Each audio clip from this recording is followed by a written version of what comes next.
The Renekton might be locked in, although no, they are going to go towards the Ashe now. I think although the Ashe is everyone is yelling at me, blue side, pick one, Renekton's not good. For Morgan, he's got a red side pick one it. So if you want to take that away, get Morgan off of his comfort picks, that can work. But I'm curious now to see if LGD are going to rotate back in towards this Ornn. It looks like that is the case. So they are still going to be tending towards these team fights. They just think, right, we are going to have a better time now. With Mark in, we can go towards more of these aggressive engage style supports like the Leona, the Thresh, the Nautilus, and trying to have a better bottom lane setup so that then we can power through that. The big concern for me is Mark has looked a little shaky as of late, especially with these engage champs. The ban for Thresh coming through from WE towards Mark. This is not a pick that Mark usually goes for. Not a lot of the time, but we still do see it quite a bit there in the bottom side of the map for them. So we'll have to see what the plan is. That was the pick that actually I was curious about, because when I look at, hey, LGD want control in the early game, I think Peanut on Lee Sin, and you can see WE were thinking that same thing because they're going to ban that one away. LGD are going to stick with El Clasico when it comes towards the bans, getting rid of the Karma, getting rid of the Silas as well in this game, and making sure that Teacherma still has to go back towards these more newer picks that we've seen.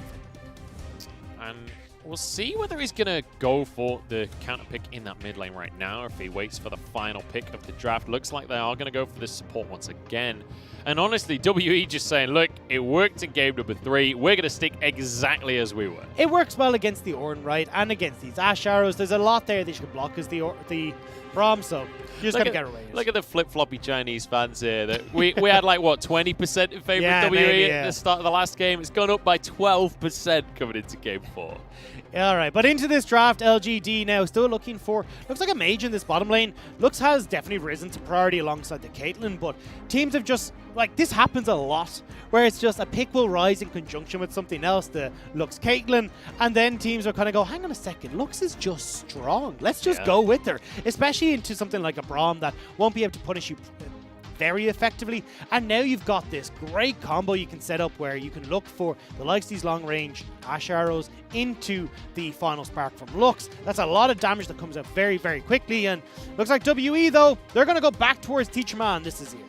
Yeah, WE screaming, if it ain't broke, don't fix it. They're going to go for the exact same draft that they had in game number 3. It got them 1 win. We'll see if they can find more off the back of it as well. But LGD, a similar composition to what we saw before. Missing with this Braum is going to be crucial in blocking the call of the Forge Gods from Langx during these fights.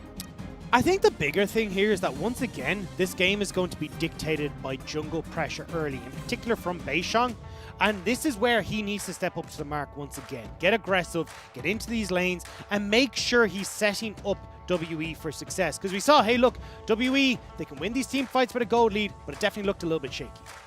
Certainly did. We're getting ready to jump into game number 4 of this series. WE managing to win themselves a game, managing to get themselves some momentum here, and we'll see if they can keep this rolling and pushes to the full 5-game series. But LGD certainly don't want to allow that to happen, and Xiye has that Orianna once more. We saw some insane shockwaves in the last game. He's up against Teacherma once again in that mid lane. That's the matchup I've got my eyes on. Obviously, the junglers are going to set the pace of the game. When it comes to these late game team fights, both Teacherma and Xiye showing us what they can do with these game-changing ultimates. It's time to head into game number 4.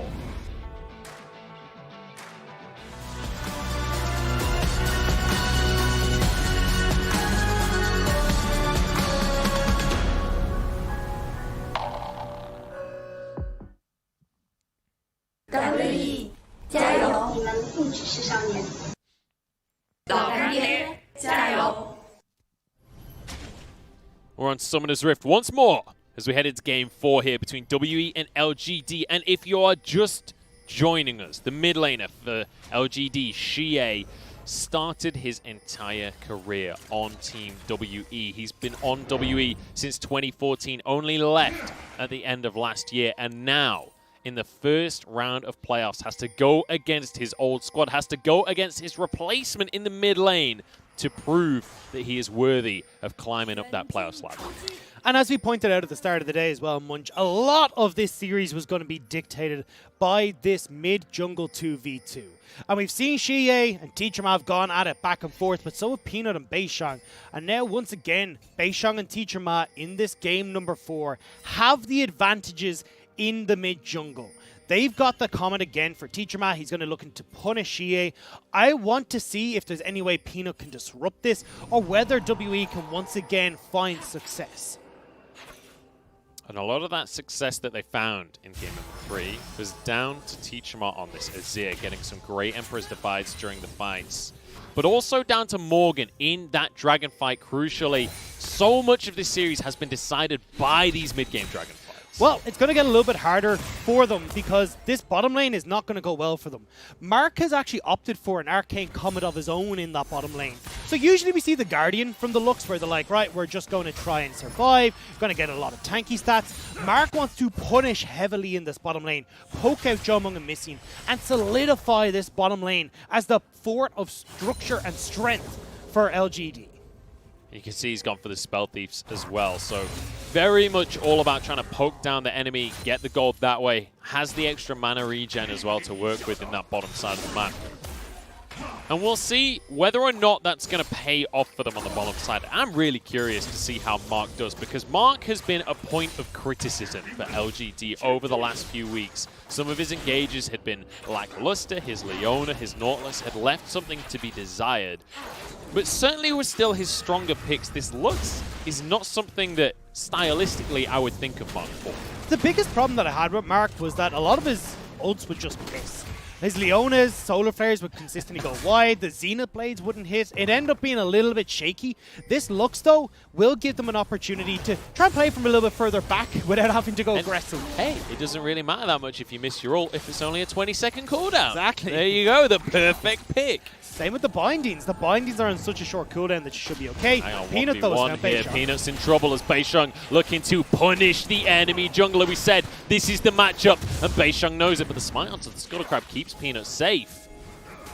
Now Beishang does have his own smite available. With Peanuts on cooldown, this crab could go the way of WE. Dodges away from the binding, flashes in to get the crab. Peanut still level 3 as Beishang moves away. Good damage coming out as Missing trying to block for everyone. Xiye is here though. Missing's going to go down surely. Teacherma went into the play, but he doesn't have the backup from his team. This is so damn messy, but 2 kills go the way of Peanut after all of that in the start. And now Jiumeng will go down. It's Kramer to grab the 3rd. It's a disaster for WE. Beishang flashing in aggressively to try and get the Scuttle was way overboard. He could have just passed towards swap side to get a Scuttle for himself. And as well, you have Teacherma going in, Jiumeng going in. What the name of God were WE thinking, Munchables? They were thinking that maybe this was the miracle fight that could start off the game, but it's gone the exact opposite way, and now Kindred is snowballing. And at this point, I was like, right, everyone back away. You've already got the push in that bottom side of the map, and usually when we see junglers passing around the map, they will tend towards their strong side. That's why Peanut is down here with the power this bottom lane has. Now, though, WE are late to the party. Teacherma goes in aggressively and then ends up getting caught out, fails to flash over the wall. The TP's cancelled in that top side by the Renekton as well, but even if that TP came through, it doesn't matter. WE had already lost the plot. It was so close and so far. And you know what? We were complimenting Teacherma. During the last game, we were saying, hey, Teacherma's Azir, it's pretty good. This is the guy. Maybe not off the back of that play. Not the Azir, though. That's decision-making from WE. And when we just said, hey, look, you know what? Winning top lane, Beishang played through there. Winning mid, Beishang played through that. He goes down towards the bottom lane where Jiumeng and Missing are getting shoved in aggressively. Now that jungle matchup that Beishang was winning is heavily in favor of Peanut with the 2 kills. The Caulfield's Warhammer already picked up for himself. You've got kills going over to Kramer to just make that bottom lane even more of a pain for Jiumeng and Missing. This is not the start for WE. This feels very similar to some of the fights that we saw in game number 1 and 2, where it was like, okay, you already lost the objective, right? Back away. Accept that the objective is gone. Morgan wants to make something happen, though. He wants a consolation prize off the back of everything else. Elaine will be shoved in by Teacherma as they want to make a dive happen. Xiye suspects something's up, though. And they're going to get away with this one. Morgan just wasted his time. This is what I love from Peanut. He does such a good job of reading the opponent and will oftentimes sit towards his lane, escort in these waves, and make sure that they're able to back safely. And we see the results of it there. However, though, Beishang and Jiumeng might be looking for a play on this bottom side. Yeah, I wasn't sure Jiumeng was going to go with the blast code there. That would have been a controversial play to say the least, with no summoner smells available. LGD will walk away with this one. Infernal Drake to start us off here. The binding just going slightly wide there, or just out of range slightly from Mark. So LGD will need to hold off on this Infernal Dragon on the bottom side. You still got Langx with no TP. Morgan has his available, so WE still have the potential to go aggressive on this bottom lane. But you see Peanut, he wants to make sure that they can make a play first to guarantee this, especially as Beishang is just backed. He's entered in towards that top side, and it looks like LGD should be comfortable to pick up the dragon. Good poke coming out from the side of LGD on the bottom side. Peanut's able to start this dragon off. As you say, they should be able to get themselves a turret play on the bottom side as well. So advantage after advantage. The Hawk shot comes out from Kramer to spot the Beishangs on the top side of the map. And well, off the back, I mean, obviously off the back of that early skirmish, they're going to be able to find further advantages. They are 1,500 gold ahead, which at 7 minutes is a big, big deal. WE for them, it's more about stopping the bleeding. Well, it gets really difficult for WE to try and do that, especially when we look towards the likes of this Rift Herald that's about to spawn. Kramer and Mark have been pushing so aggressively here. You can already see they're starting to get their backs. They can move towards this Rift Herald first, or they have the option as well to just keep playing down on this bottom side. You've just got a massive cash injection for Peanut, big cash injection for Xiye as well. They can just look to use that power that they picked up in that early skirmish and transition that into a play on the top side. Beishang going to be able to grab himself this blue buff as he knows that Peanut was over on the bottom side of the map grabbing the Scuttle Crab. He'll grab that and just skedaddle away out of the jungle once more. His blue buff is still on the map though, so maybe he can still grab that one for Teacherma. He's going to start up this Rift Herald though. LGD will be spotted moving in. Look at where WE are right now though. They're not actually in a position to follow up on this, so LGD have a brief window of time here to try and burst this down. Yeah, that's the problem with Herald, though. You don't really get to burst it, generally speaking. But it looks like WE decided not to contest this one in the end. They'll return to their own half of the map. So, LGD finding themselves this objective to start us off here. They got themselves 3 kills. They got themselves the first Drake. Now with the Herald as well, they can continue to build a snowball that they are going to look to roll to victory. And I'd like to see them try and use this in the mid lane. Although Xiye is going to be a pretty big... Oh, Shockwave wants to Teacherma. Just going to be for a bit of poke here, just to try and force Teacherma out of the lane. Not going to do all of too much. So from LGD's perspective, I want to see them crack open this mid lane turret, because if you can get this mid lane structure down, it makes it a lot easier to push waves in fully, then move over towards dragons, and LGD can set themselves up a lot more successfully, and actually might have a play coming in towards mid. Teacherma dodges that one, dodges the binding, dodges... Well, I don't know if dodge is the right word. Morgan sees his life flash before his eyes there. Teacherma will take a couple of hits from Peanut, but I don't think too much can come off the back of this one. Lance Respite available. Peanut flashes over the wall, gets himself the kill. Bear in mind, he still has his ult, but I guess he didn't really fancy using it. Beishang going to force a flash out of Mark as he tries to chase this kill through as well. Xiye low on health and mana. Good answer here from Beishang. Jiumeng and Missing moved up though. They now are not in a position to try and contest this wave. Kramer was shove in, and they only lose 1 or 2, but still it's LGD making these plays aggressively and trying to, as you can already see, make this Rift Herald play around mid. You've got 2 minutes until that next dragon is up and available. They will be able to hold on until that Rift Herald then. And already, Kramer's working through this bottom lane structure thanks to Mark as well. So you've got pressure in multiple places here as LGD. The WE, with the composition that they have right now, with the 2 carries of Azir and Ezreal, can't really contest at the moment. So for those that missed game number 3 here, let's talk WE's composition. What is the game plan? At what point in the game can they contest? Because obviously they fell a bit behind in gold to start things off, but they've actually just about equalized the gold. They're going to be about 1,500 down. Definitely going to be the 3-item point where we're looking at, Teacherma having that Nashor's Tooth, going to be holding on to the final chapter. I don't want to see him complete that Ludens. I'd rather see him move in towards some of these magic pen items like the Liandry's Torment and Haunting guys, these guys first, and then go back and finish off the Ludens. I think at that stage, you're in a really strong spot as Teacherma. We already know the build from Jiumeng. The 3 items are the classics of the Muramana in towards the Iceborne Gauntlet and that Death Dance. And at that stage, that's where WE are going to be more than happy to scrap. going to be the Herald dropped in this bottom side. This first tower taken here by LGD. Obviously not really able to contest from the side of WE. They weren't in position. Beishang couldn't get there. Missing wasn't on that part of the map. So it's going to be a nice little advantage taken as Morgan going for a pretty aggressive trade with Langx. He's able to trade it back a bit. Gets a knock up on the back side of the play. So traditionally when LGD are in a situation like this, Morgan could be in trouble here. Flashes away. Keeps himself safe. But that's a lot of pressure. And it was because Xiye was moving up as well. Needed to get out of there. Lickety split. Morgan just about manages to escape. I want to go back to the point I was making though, because this is what LGD do when they've unlocked Kramer on this Ashe pick, where they love to push in aggressively in this bottom lane, move Kramer towards this mid lane, and see if they can make picks off of this Ashe ult to solidify these leads. And especially when you're looking at this dragon available in just 15 seconds, you want to make sure that LGD are grouped up together, but with Langx using that teleport up towards that top side, LGD not really in a position as of right now to make a pick. This may just be going over to WE.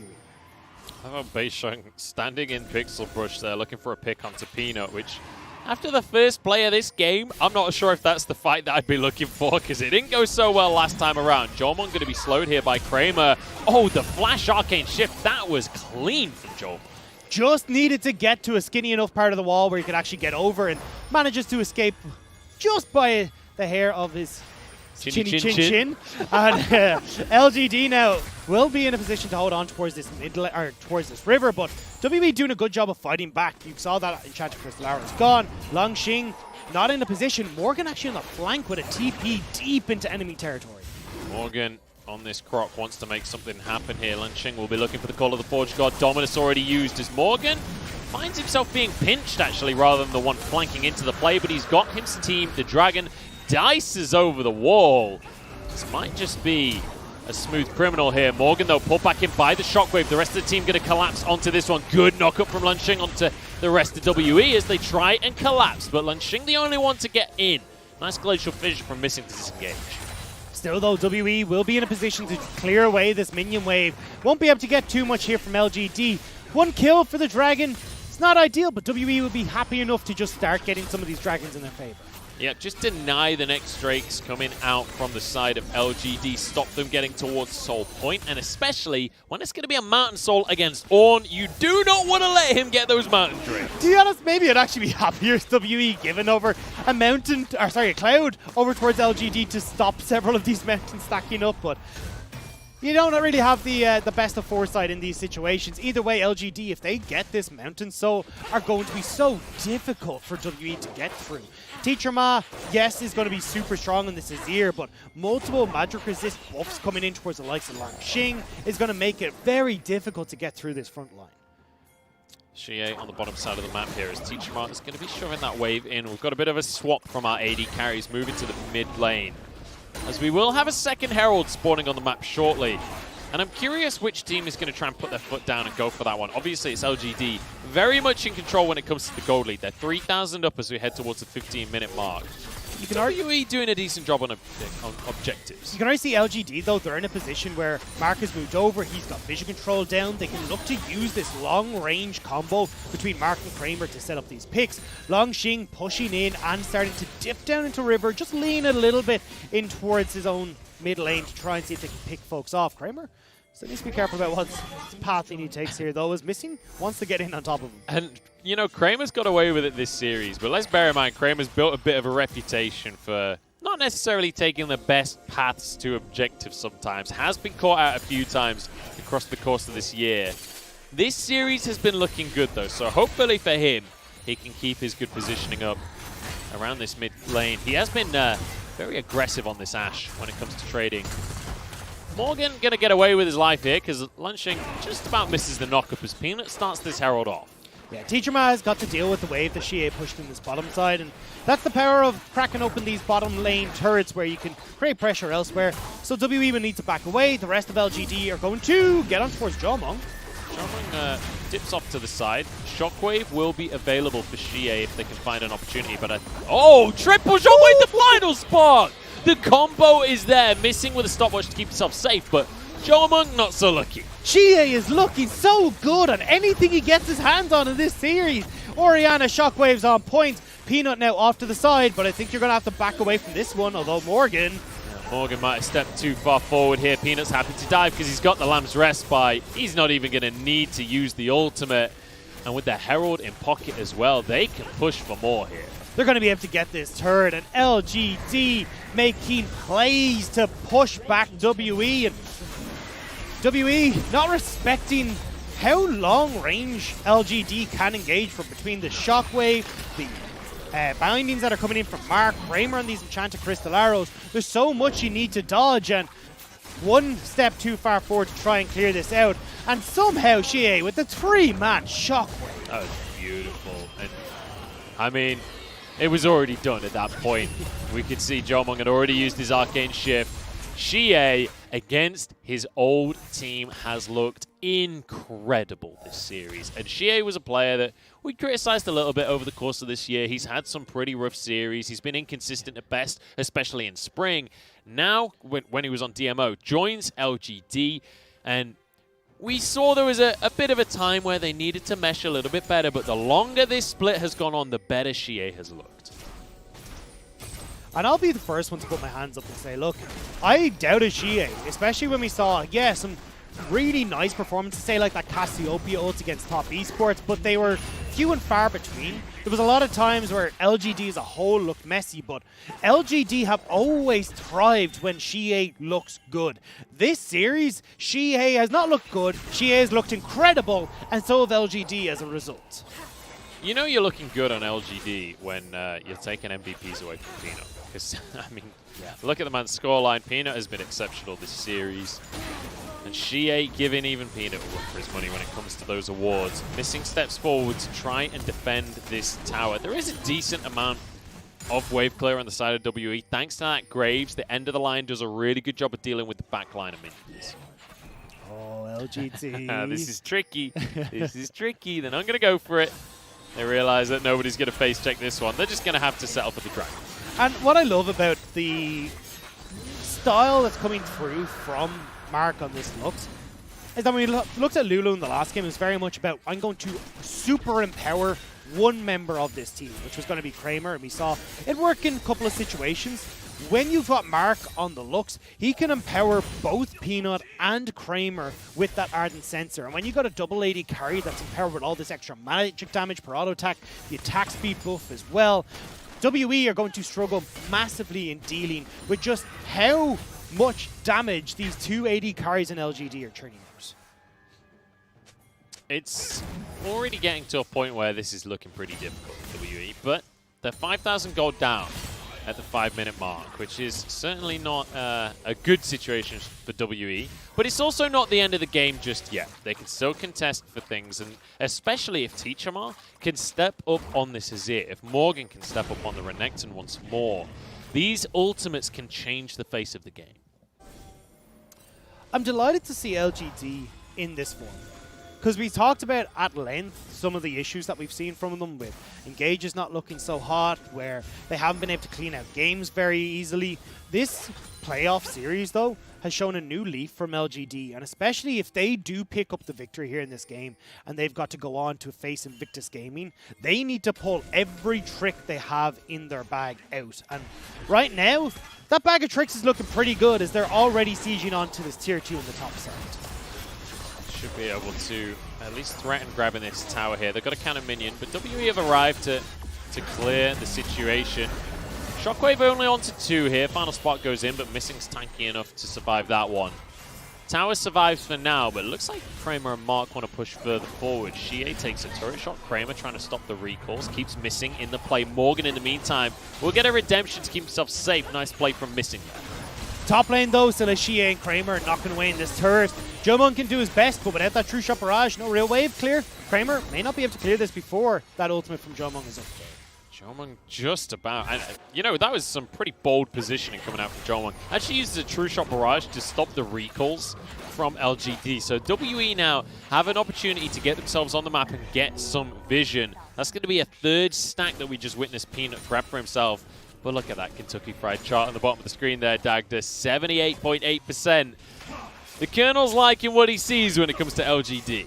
I think a lot of LGD fans are, and as we said, LGD, the first time in playoffs in 4.5 years, and LGD come out looking better than they have all split long. This is going to give fans so much enthusiasm, especially as they start to progress on towards in playoffs, but they still have to close out this game.